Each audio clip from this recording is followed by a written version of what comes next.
everyone, it's Cathy Zielske. Welcome back to my channel and the craft/dining room. Graduation season is just around the corner, and I don't know about you, but I know a number of grads who are going to be graduating virtually. While some schools are back in session right now, some schools are not going to be having formal graduations. Ask me how I know.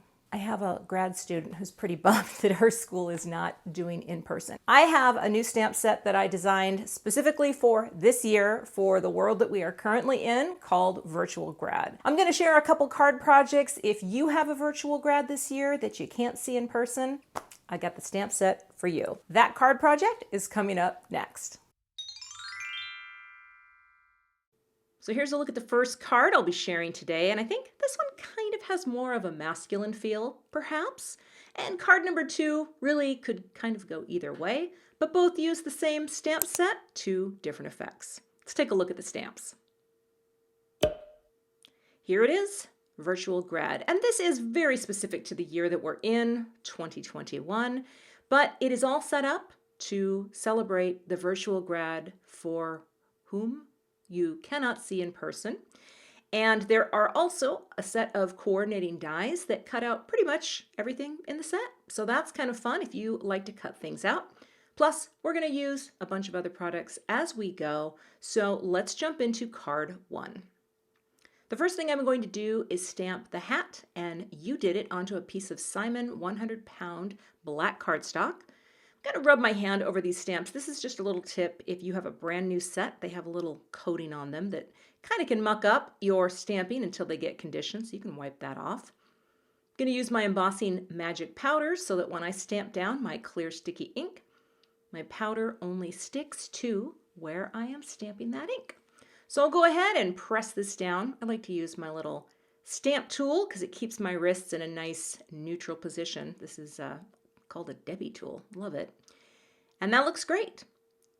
I've got Simon Ultra Fine Antique Gold Powder. I'm going to go ahead and sprinkle that on. It's a beautiful gold powder. It looks wonderful on black cardstock. It's kind of warm. Tap that off. And just for good measure, I'll put a little more on. But you can see how the powder falls away. And that is because the embossing magic, right, really does help. I'll funnel that right back into the jar. Nothing fancy here, and then melt that powder with my heat tool. Beautiful. I also went ahead and stamped a few more things onto some Neenah Solar White Classic Crest in the 110-pound. Here I've got a little mask and a plus sign. I thought the mask on white cardstock made sense, right? Because so many of those surgical masks, well, I guess they're actually blue. I don't think I really thought this through, but you know what? We're going with it. I've got the coordinating dies, and I'm going to cut them out. And I bought this little Alvin cutting pad. This was literally the first time I've ever tried it out. Gonna be honest with you, don't love it. Not going to be using it again. I felt like the cut, it just wasn't quite as sharp as I wanted it to be. So yeah, I'll use it for something else, but not for that. Now here's where we're going to have some fun. I've got a piece of Yupo paper. I've got this little blowy tool. The only reason I have this tool is because about 2 years ago, maybe, I watched a video from my friend Jessica Frost-Ballas, who I will most definitely link to her channel below. And I thought, well, Jessica makes magic with alcohol inks. I'm going to try too. This is the first time, I think this is the first time I've ever done this on camera. So, you know, let's just say this. Not really sure what I was doing. So, put down a blob, took my blending solution, right? And just started puffing with the tool. This tool looks like a rocket. Like, I love it. It looks cute in my craft room, but it's never found any use. And while I don't anticipate the term alcohol ink master is going to be added to my bio anytime soon, I just decided to play. And here's the thing, you know, if you've never tried a technique like this, which I had never had, don't be afraid, right? Just play. What's the worst that can happen? Well, I guess with Yupo paper, you know, I like to say it's just paper, but this Yupo paper, it is a little more expensive, right, than just your typical cardstock. So when I have played with alcohol inks in the past, which you have not seen on camera, and I have made hot messes, then I felt bad. All right, adding one extra color in here. I don't have a ton of the alcohol inks, just a few. And I thought this would be cool to mix in a little bit of blue with the gold color. Now, the gold looks a little brown, right? But it's very shiny and it's very pretty. And I'm going to show you that in a second, but I just, puffed on the air. I think this tool would be fun if you had kids in high school too, the ones that sleep late, to just go puff them to wake them up. Probably scare the crap out of them, but that would be another use. Now look at the shine. Isn't that pretty? It's very cool, shiny. I'm setting it aside and we are going to let that completely dry.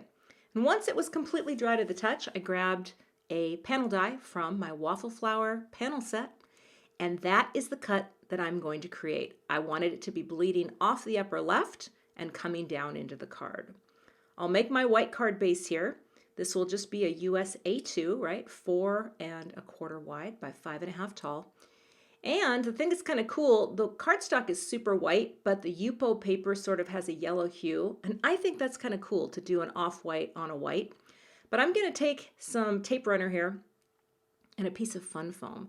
I don't use my fun foam a lot. I actually am almost out of it, but it's such a cheap, affordable way to add some dimension on your card projects for panels. I'm just putting liquid glue on the back of the foam, positioning that. Look at that gorgeous frame of white around the image. I went ahead and adhered the "You Did It" to the bottom to sort of be my anchor. And then I like to put a little liquid glue on my popped up foam pieces just so I can wiggle them into place, right? Just so they're straight. Kind of wiggled that around. And that is my little, is it a rebus? It's not really a rebus, but you know what I mean? It's my little graphic. Congratulations, you did it. All right, card number 1 complete. Let's move on to card 2. Now this one too, this isn't really me out of my comfort zone, but both of these cards are a little more involved than what I normally do, right? I thought to myself, Kath, you're gonna color with the Copics today. You're gonna make a rainbow. And when I stamped it, I realized, oh yeah, you completely missed your little virtual Grad's head. So the beauty of that MISTI tool, I'm gonna stamp it down again. And I'm stamping with Memento Tuxedo Black because it is an alcohol-friendly ink. And the reality is this year, I will be watching a virtual graduation for my daughter from law school. And she will be watching it along with me. Like, they're not even letting them go to be in person. So, there's losses. There's definitely losses for those kids and young adults who've worked so hard, and they really value that. And I'm sad that I won't get to see it. But nonetheless, I am so proud of my daughter. It's crazy. All right. We're just going to color. Now for me in Copics, I honestly feel like half the time I don't even know what I'm doing. And that's kind of true. I mean, some of my markers have little fine point nibs, and you'll see that in a minute. I've been replacing the chisel sides with fine point nibs because it does help me to stay in the lines. Now here I thought this looked fine for the hat, maybe just a little shading between the top and the bottom. What is that? The mortar board? And what's the part that is actually the part that sticks on their head? I'm sure there's a term. I have no idea what it is. But this is a lion mane. That I know. And, I wanted to create a very neutral character in the middle. It's probably why when I created the set, because I've used these critters before in other stamp sets, and I wanted to take this little lion and put him into the screen because I knew he would be nice and neutral for the rainbow that will surround him. Of course, you can color this up any way you like, right? I just think having, the option behind you to color it all in with fun colors is kind of cool. This is my favorite color for neutral faces. This E, is it 000000? There's a lot of zeros in there. But I also tend to go back to colors that I've used before. In fact, one of the things that I will do as I'm starting out a new project, because I'm still not that confident with my coloring, I will go back and look at videos that I've done that I had color combos that I liked, and I just pull those out and start coloring. But I thought for the computer, we're going to go silver, right? I'm going to pretend like I've got a Mac sitting here in front of me, just like my old Mac. Not to be confused with the new fancy iMacs that just came out that really are quite beautiful, but you know what? I literally just replaced my computer in December of 2020, so I'm going to be stuck with that one for, at least a good 5 years. Mama is not paying more money for some new fangled computer. Listen to me, I sound like that get off my lawn, Apple computer. Yeah, anyway. So we're just working our way through with the T's. I am a huge fan of gray Copic markers. And granted, there's a number of grays, right? You've got your toners, your T's, and your N's, which I think stand for neutral, maybe? I don't know. Warm grays are some of the first that I ever bought, but I think gray Copics are among the easiest to work with, probably because, you know what, if you mess up, who's gonna know, right? They're just so neutral. And so for me, I'm just adding, a little bit of shading here to what maybe seems to make sense. I'm not a light and shadow master, right? Not at all, but this is going to be just fine. I decided to get a little darker down here because I thought, yeah, that's kind of cool. Maybe we'll just blend that out a little, but this is the extent of my blending skill. I'm not fancy. I highly doubt I ever will be fancy. I'm getting fancier in other areas, right? But Copic, yeah, not really going to be one of my fancy areas. For my rainbow, though, I went back to another video, pulled out colors that I knew worked together. And I do tend to stick with 2 colors. I don't really want to go all in with the 3-color blend.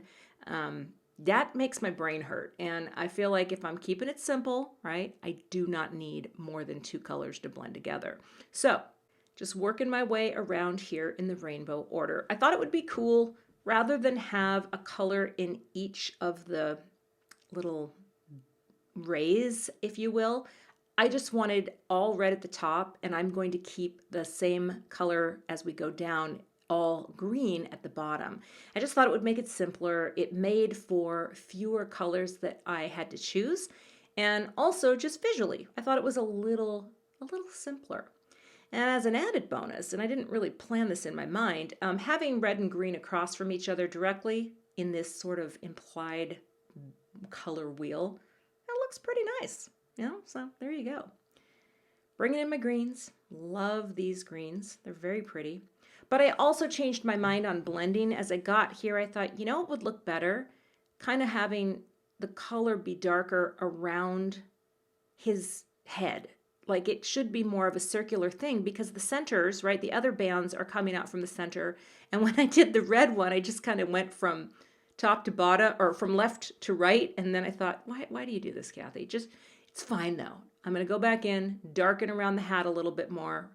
And I don't think my recipient's going to look at this and be like, this is great. And I appreciate the money, but next time, could you try to be more consistent with your shading and ink blending? Thank you. It's never going to happen. It's never going to happen. Well, I can't back that up 100%, but I'm just saying, I think that's never going to happen. So finishing out with my purples, I do want to point out that I actually used a V06. That is not the V04 pen that I'm about to pull out. You know how I found that out? Did you ever put your caps on the wrong pen? Because I thought, gosh, that looks really dark. Well, that's exactly why, because that's V06. So I tried to, do the tip to tip to lighten and blend. I don't know if V04 would have been better, but that's what we ended up with. So I'll have the proper supplies linked below. I've got the coordinating die, lining that up, cutting that out off camera. Oh, and it cut like a dream. So easy to line up simple images like that.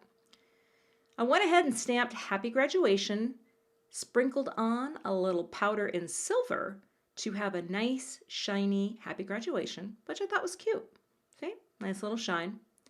And I'll go ahead and cut that out with the coordinating die. Then I also decided I was going to stamp the virtual, the scripty one, onto some of that black cardstock again, embossed it in silver, and cut that out as well with the coordinating die. So that's the basic layout. But before I assembled everything, I thought, you know what? Let's stamp our greeting on the inside too. I love the little mask, yay. It cuts out the same size as the mask I had used on the other card. So I'll just ink this up, stamp it down, and I'm actually going to end up stamping this twice. I had to ink it up again because it just wasn't dark enough the first time. Again, beauty of the MISTI, stamp it in the same position, and I love that greeting on the inside. All right, now I'll pop up my little computer guy right there. He's got foam tape that's just a little deeper, and then I used thin foam tape on Happy Graduation just so the computer felt a little taller. But for the virtual, I took 2 pieces of foam square, cut them down, stacked them together because I wanted the virtual to really float above the Happy Graduation and still be readable.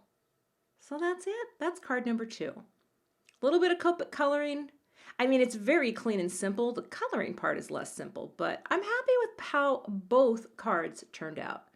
So if you have a virtual grad this year and you're looking for a very specific stamp set that's going to congratulate them in a current pandemic manner, I got you covered. All right, all supplies can be found linked below. Thanks so much for watching today. I would love to have you become a subscriber to my YouTube channel. And if you do subscribe, be sure to hit the gray bell below the video so that you don't miss the next time I post. Here are a couple other videos that you might be interested in watching. Thanks so much and have a great day.